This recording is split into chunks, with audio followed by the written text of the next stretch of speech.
Um, Oke, selamat sore semuanya. Ini jam 3:10, jadi kita mulai kayak biasa aja ya.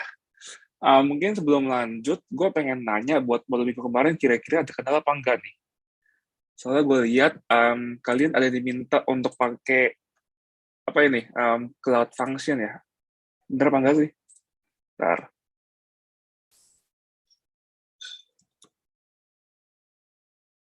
Ada yang pengen bantu buat ngomong?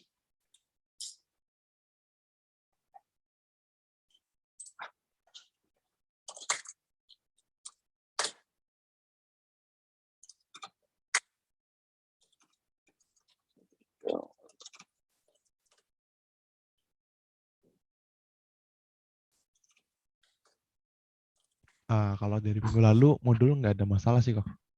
Oh, oke. Sip. Kalau nggak ada, kita langsung lanjut ke modul minggu ini kali ya. Yang tadi gue bilang yang cloud function itu ternyata buat modul minggu ini, jadi mungkin ntar kita bisa bahas habis gue kelarin jelasin modulnya. Oke, gue bakal share screen langsung aja. Um,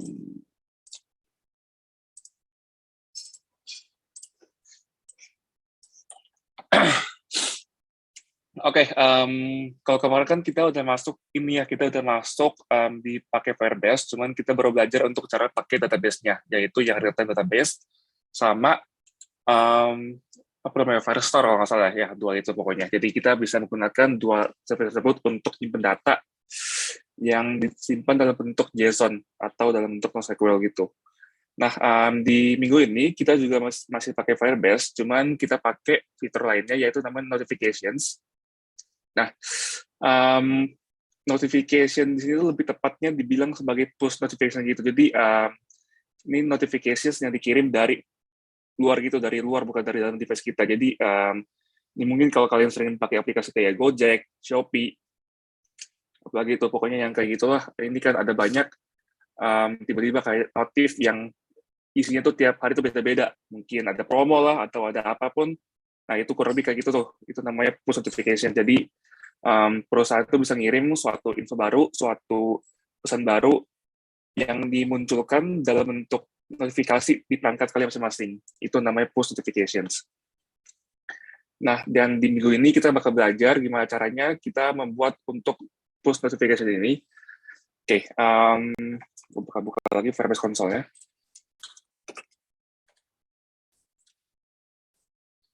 Dan sama kayak minggu-minggu kemarin juga, buat tutorial ini kita bakal pakai untuk project baru. Jadi kita bikin baru kayak biasa, pakai Annex Start, dan seterusnya gitu. Oke, mungkin sebelumnya kita bakal setup dulu untuk project Firebase-nya. Kalau gue bakal pakai yang minggu kemarin. Jadi kalau kalian pengen bikin yang baru tuh nggak ada masalah sama sekali, cuman kalau gue sendiri pakai yang minggu kemarin juga. Terus kalian ntar ke sini nih, kalian ke project settings, terus ntar kalian ini nih, kalian add application, ya kan kalian klik yang Android. Nah, ntar mungkin gue harus share screen ulang biar lebih gampang lihatnya. Um, share, stop one, oke. Kalau kalian lihat, ini bakal diminta untuk masukin nama package-nya sama nama aplikasinya, nickname-nya. Untuk yang itu, kalian wajib pas isi nama package ini, kalian wajib samain dengan app ID di file ini kalian, di file kapasitor config.ts. Kalau nggak sama, itu nanti bakal error karena cara Firebase verifikasi kalau ini project emang punya kalian, itu lewat app ID-nya ini. Jadi kalau beda itu nggak bisa, jadi kalian wajib pastiin kalau package name-nya sama app ID yang ada di sini sama. Karena app ID yang ada di sini ya, nanti pas kalian buat ke project Android, itu bakal dijadiin base package-nya. Jadi kalian wajib samain. Jadi kalau gue di sini punya com.livescape.moto12, di sini gue bikin yang sama juga, masukin com.livescape.moto12. Tapi yang buat yang nickname-nya itu sama aja, ada bedanya. Ini karena gue udah punya, mungkin biar gue contohnya yang lainnya, gue pakai nama lain ya, gue bikin pakai asal. Ketiga, ini gue register dulu. Dan gue register.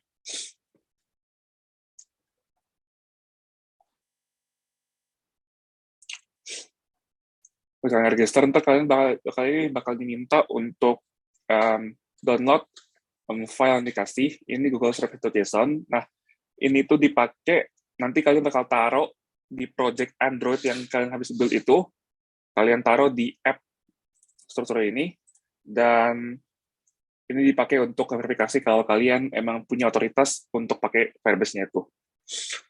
Itu nanti ada di belakangan, jadi kita lanjut dulu. Habis kalian udah berhasil bikin project-nya, kalian udah berhasil buat register app-nya, kalian buat project baru.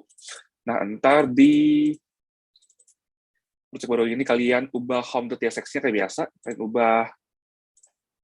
ubah, pokoknya kayak bisa aja kalian bikin, sehingga bisa bikin kayak gini nih, kayak seperti di bawah. Cuman, ini kalau kalian lihat, ini kan ada card ya, ada card, cuman di sini card-nya tuh nggak ditampilin kayak gimana implementasinya.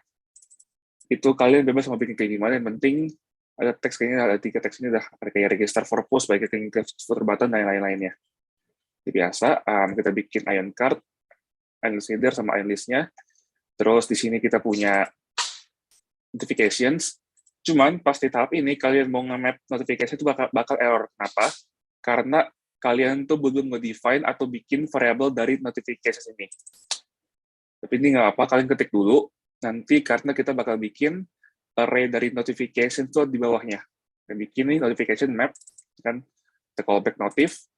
Kalian bikin item baru yang punya key-nya atau ID dari notification yang kalian iterate itu, title-nya, terus body-nya, type, dan lain-lainnya. Terus kalian bikin button di paling bawah ini, itu bisa pakai ion footer. Kan kalian bikin dulu button, yaitu register for post dan go to login. Gue nggak tahu nih go to login buat apa sebenarnya. Cuman, ingat gue tadi gue coba tutorial itu nggak ada. Ini tombol kedua ini nggak dipakai. Jadi kalau tombol kedua ini nggak dipakai, jadi kita pakai yang pertama aja, yaitu register post. Nah, habis kalian bikin kayak gini, jangan lupa kayak biasa, kalian install nih kedua dependency ini. Itu yang pertama tuh kapasitor /post notification, sama yang kedua tuh /kapasitor/tos. Yang pertama ini buat memungkinkan kita pakai fitur post notification ini, dan yang kedua ini kita buat bikin tos. Tos itu yang kayak notif muncul tiba-tiba dari bawah gitu, yang tiba-tiba bilang sendiri, namanya tos. Nah, tadi kan kita udah bikin notification, kita map, cuman di sini kita error karena kita belum punya array-nya ini. Nah, di sini di nomor 3 kita bakal bikin nih notifications, itu use state yang array kosong, ya kan, null entry. Yang null entry kita udah bikin di atasnya nih, array kosong nih, array kosong. Jadi ini bakal digunakan untuk nyimpen notifications yang nanti kita bakal kirim itu. Terus kita bikin fungsi showTos, kan? Ini sebuah fungsi asynchronous yang menerima satu parameter, itu MSG atau kita bisa bilang message yang tipenya string. Nah, fitur ini, fungsi ini kalau kita panggil, dia bakal nampilin tos.show yang isinya itu adalah message yang kita pass lewat parameter yaitu message. Di teksnya itu isinya kurang lebih kayak gitu. Ini fungsi singkat aja buat nampilin tosnya. Terus kita bikin use effect. Jadi pokoknya yang ini itu merupakan sebuah kumpulan perintah yang bakal dieksekusi saat webnya ini udah kelar nge-loading. Kan? Kita panggil ini push notifications, check permission, coba deh biar gampang, kita buka lagi dokumentasinya, push notifications, kapasitor.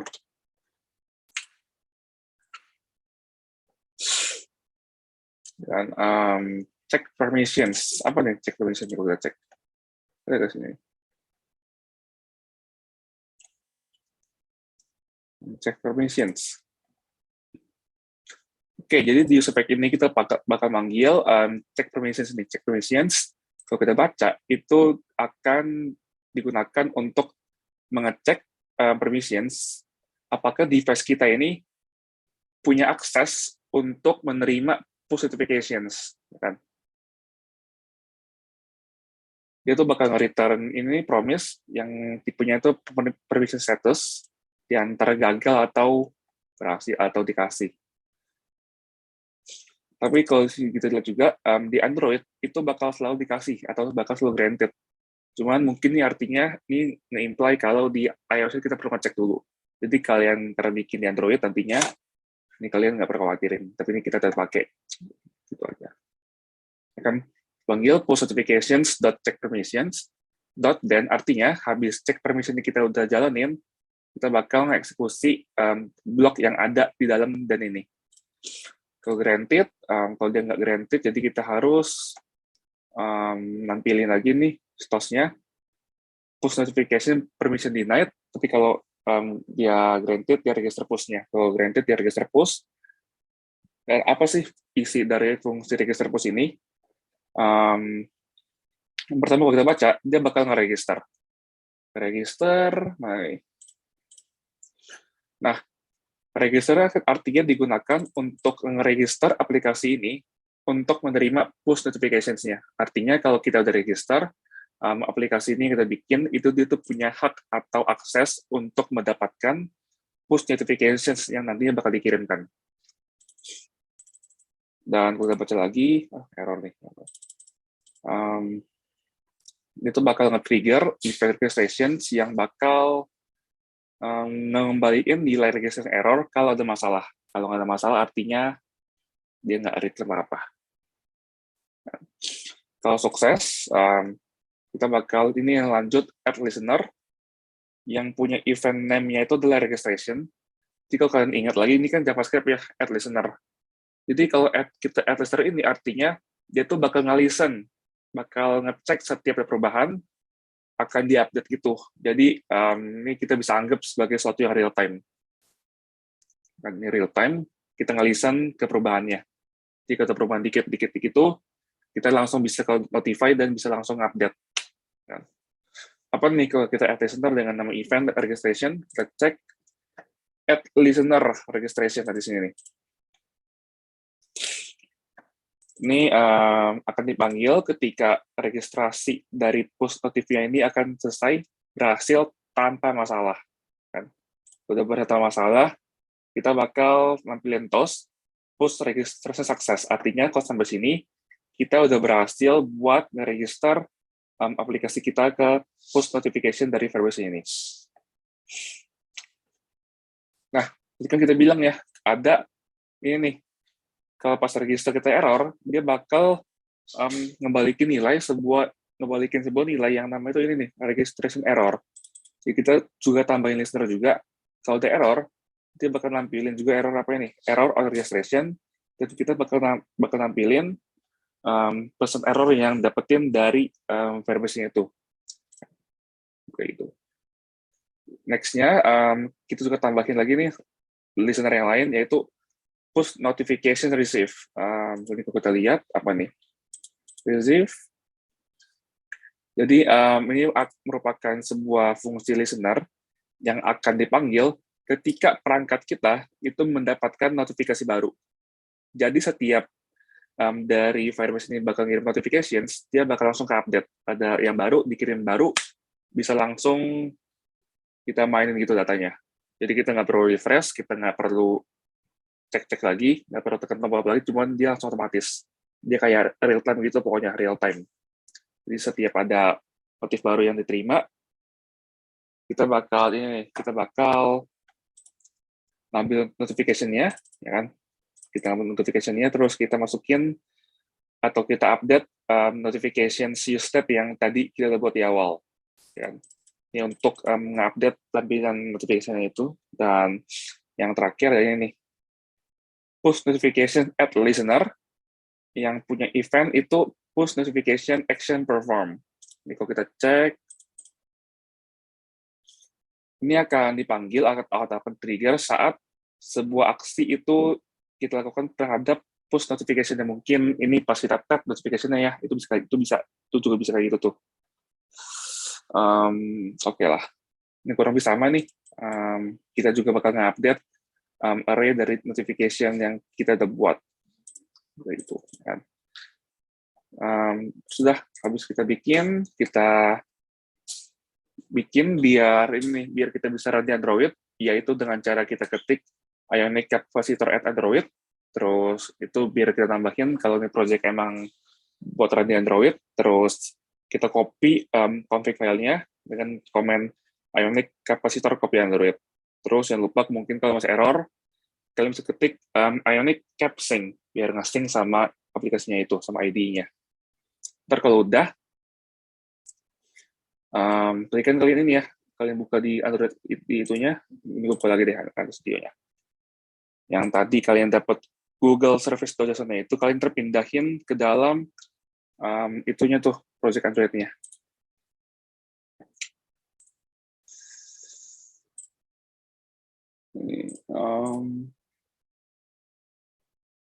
Nanti kalian download dan kalian tinggal drag aja nih, kalian drag, kalian masukin ke sini nih. Ini udah ada Google Service biasanya. Oke, terus kita testing. Mungkin buat testing ini kali ya bisa dibantu sama Cuang. Silakan Cuang.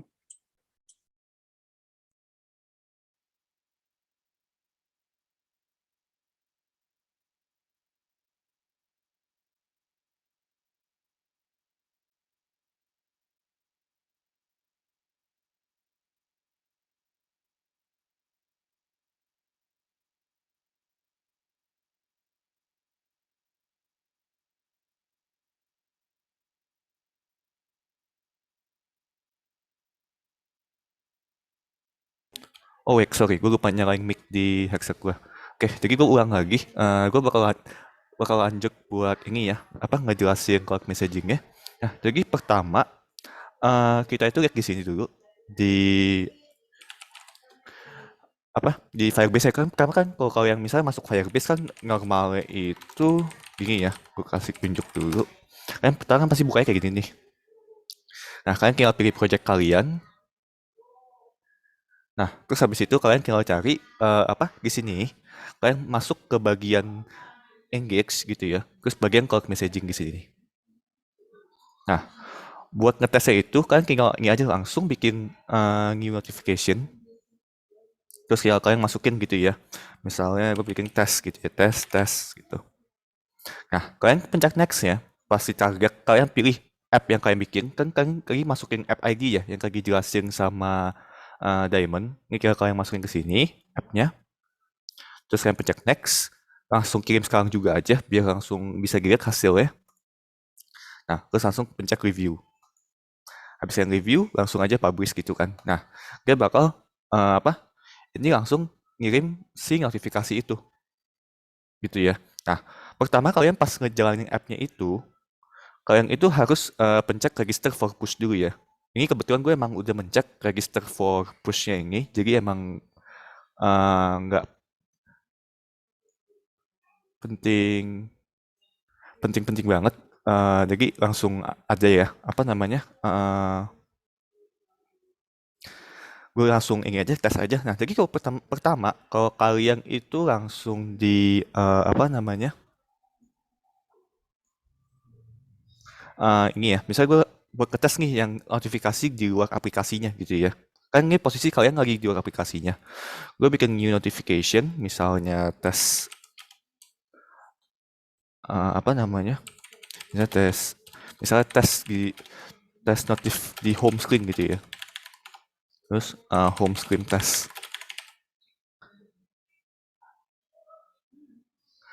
Nah, kalian langsung pencet teks aja. Kayak tadi lagi, pilih si target usernya. Next. Nah, terus ini kalian tinggal pencet review. Terus send kan. Nah, kalau kalian perhatiin di sini, pas dia lagi bikin, bakal masuk nih nggak lama nih. Nah, ini kan masuk nih tabel notifnya nih. Dia langsung muncul di notif screen kalian nih. Test notif di home screen. Kan sesuai yang tadi ya, yang gue ketik ya. Ini buat contoh notif yang di luar apa di luar aplikasi ya. Jadi itu aplikasi berjalan di background. Tapi kalau misalnya kalian buat yang di dalam background apa yang di dalam aplikasinya gitu ya. Kalau misalnya gue masuk lagi ke sini, gue bikin kirim lagi gitu. In app notif in app gitu ya.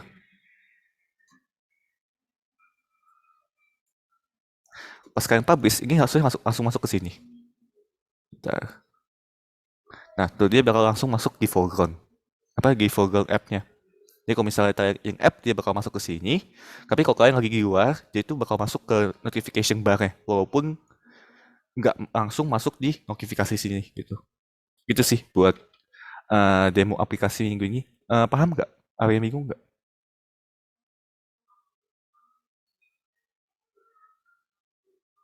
Kalau tadi foreground sama background itu otomatis atau gimana ya? Apa ya itu? Yang push notification-nya. Itu, oh maksudnya muncul ya? Munculnya apa Iya, gimana? muncul di aplikasi sama di aplikasi itu kita bikin kodenya terpisah atau otomatis Sama, ya? sama. Itu jadi ini udah kita ikutin apa?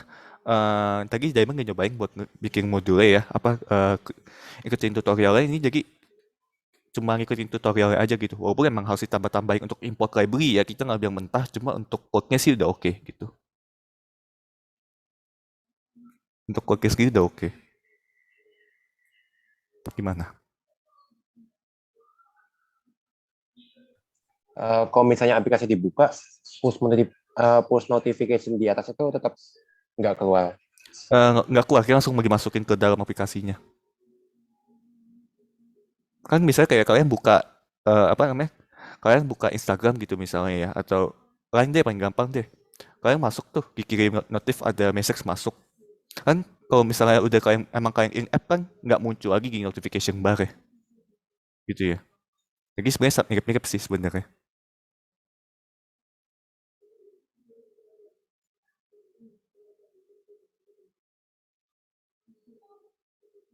Gimana menjawab? Menjawab kok. Oke. Yang lain gimana? Ada masih mau nanya dulu?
Buat yang masalah cloud function, ntar ya gue lagi diskusi dulu sama Stephen Chong.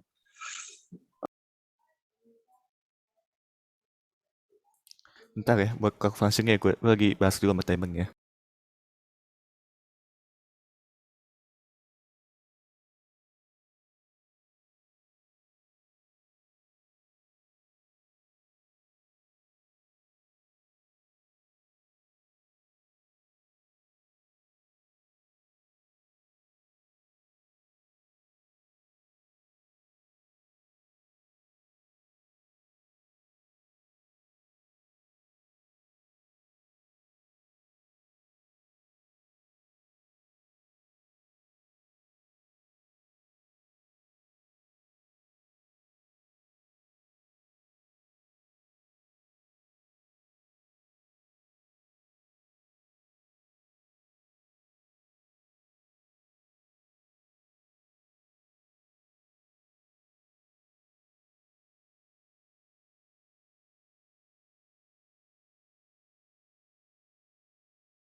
Oke, buat ini ya, yang masalah apa? Yang masalah cloud function ini sebenarnya kalau emang kita bedah dari pricing Google Cloud sendiri ya, itu sebenarnya itu dia itu emang jadi berbayar jatuhnya ya. Tapi walaupun emang kalian dalam tanda kutip bisa mencoba free dengan cara naruh apa kartu kredit kalian atau misalnya kartu debit kalian misalnya kalian pakai Genius gitu ya kan ada e-cardnya itu bisa pakai gitu. Cuma untuk modul ini kita nggak wajibin gitu ya ber-Firebase Cloud Function. Paling kalian pelajarin mandiri aja. Kalau misalnya ada apa namanya kalau misalnya kalian mau mencoba gitu ya itu nggak apa boleh nyoba tapi kita nggak wajibin buat kalian cobain yang penting kalian pahamin aja lah gitu Firebase Cloud Function nggak apa yang gitu nggak harus sampai ngecoba gimana balik sih jadi buat submissionnya itu yang penting tutorial aja kali ya maunya gimana buat submissionnya.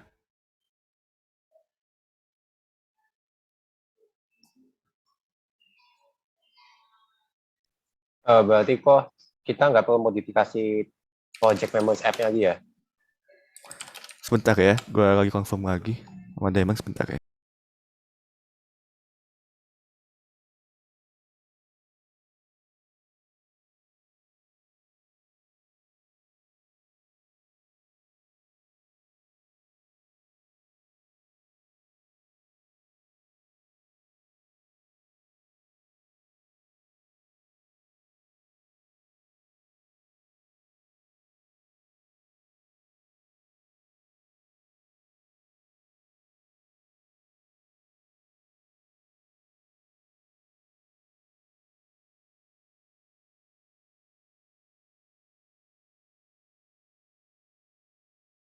Berarti buat minggu ini cukup tutorialnya aja sih yang kalian kumpulin kok. Nggak usah yang ini banget. Kalau kalian pengen nyoba-nyoba juga nggak masalah sih.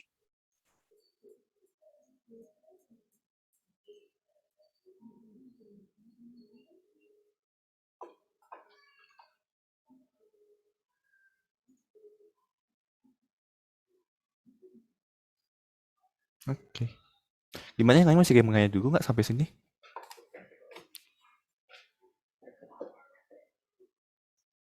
Apa-apa, kalau misalnya masih menanya tanya dulu aja.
Oke, boleh semuanya boleh on cam dulu ya, yang bisa ya. Kita mau screenshot dulu buat apa namanya? Biasa absensi. Oke, kok. Oke.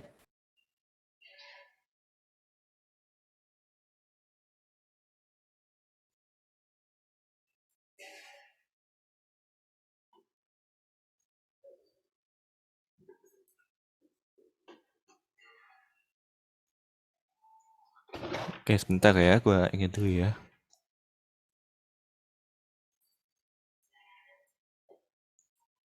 Gue screenshot, sebentar.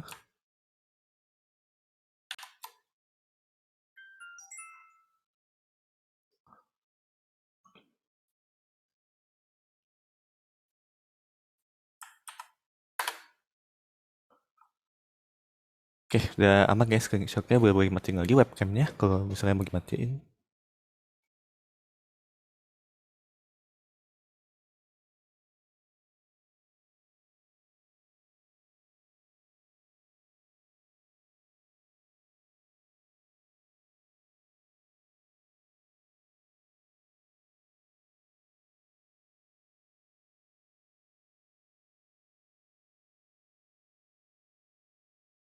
Masih mau nanya nih, nanya lagi habis sih. Kalau misalnya mau nanya, gimana? Masih ada pertanyaan dulu nanti sebelum kita selesai buat kelas hari ini, kira-kira.